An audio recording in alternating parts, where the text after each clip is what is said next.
Olá a todos!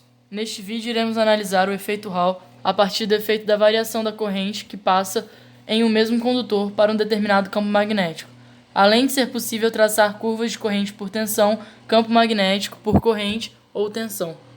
Para a realização do experimento, utilizamos uma bobina para a variação do campo magnético que passa pelo condutor, uma placa de índio e duas fontes, uma em que variamos a corrente que irá passar na placa de índio e outra que variamos a tensão que iria ser entregue à bobina. Para a medição das nossas variáveis desejáveis, utilizamos dois multímetros, um para medir a corrente e outro para medir a tensão, que estão sendo impostos sobre a nossa placa de índio. Além disso, medimos a densidade de campo magnético utilizando um medidor de Gauss-Tesla. Para entendermos melhor o que realizamos na parte prática, devemos entender o conceito por trás.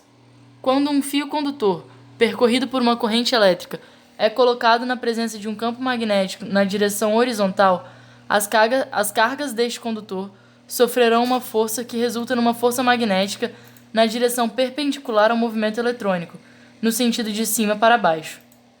Esta força fará com que o movimento dos elétrons seja desviado para baixo.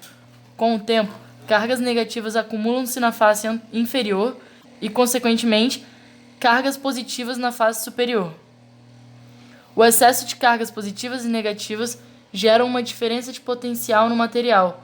Funciona como um capacitor de placas paralelas. Com isso, um campo elétrico contrário ao campo magnético será imposto a este condutor. Chegará um momento em que a força elétrica Fe equilibra a força magnética Fb, ou seja, quando o balanço de cargas positivas e negativas cria uma força elétrica que anule a força magnética sobre as cargas, isto é, Fe igual a Fb. Sabendo que a força elétrica é dada pela carga do elétron vezes o campo magnético, e a força magnética é dada pela carga do elétron vezes o produto vetorial da velocidade do elétron com o do campo magnético, buscamos reescrever a fórmula, utilizando substituições, de tal forma que possamos medir a concentração de portadores e possuir a relação entre tensão e corrente. Para isso, utilizamos que a corrente é dada pelo número de cargas por unidade de volume, N, vezes a carga do elétron Q, vezes o volume do condutor, ΔV, dividido pelo tempo, ΔT. Em um tempo fixo, a corrente I pode ser descrita como N vezes E, vezes a velocidade derivada VD, vezes a área A. Com isso, podemos isolar o VD e substituirmos na equação 1. Outra análise feita é que a tensão V é dada pela integral do campo elétrico em um caminho x. De mesmo modo, V é igual a E vezes x, no qual podemos isolar E e substituirmos na equação 1.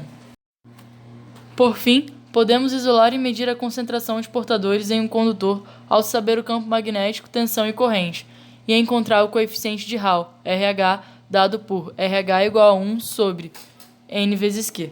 Como curiosidade, este fenômeno foi observado primeiramente por Edwin Hall, em 1879, ao realizar uma experiência para medir diretamente o sinal e a densidade de portadores de carga em um condutor, levando assim o seu sobrenome.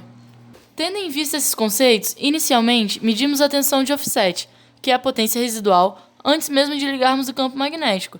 Desta forma, variamos a corrente nos valores de 1, 2, 3, 4 e 4,913 mA e vimos as suas tensões de offset, gerando o seguinte gráfico de calibração do offset. Posteriormente, utilizamos o medidor de Gauss-Tesla para medir o campo magnético. Para isso, posicionamos o medidor de forma perpendicular à placa de índio e variamos os três valores de corrente, de 1, 2 e 3 A, encontrando o seguinte gráfico de I por B. Por fim, variamos o valor de corrente nos mesmos valores das tensões de offset encontrada, em um mesmo valor de campo magnético, medindo assim as diferentes tensões, montando o seguinte gráfico de tensão por corrente. Vimos que à medida que se aumentava a corrente, responsável por gerar o campo magnético, ou seja, aumentando o campo magnético, diminuímos os valores de tensão, sendo material do tipo N. Há um excesso de elétrons.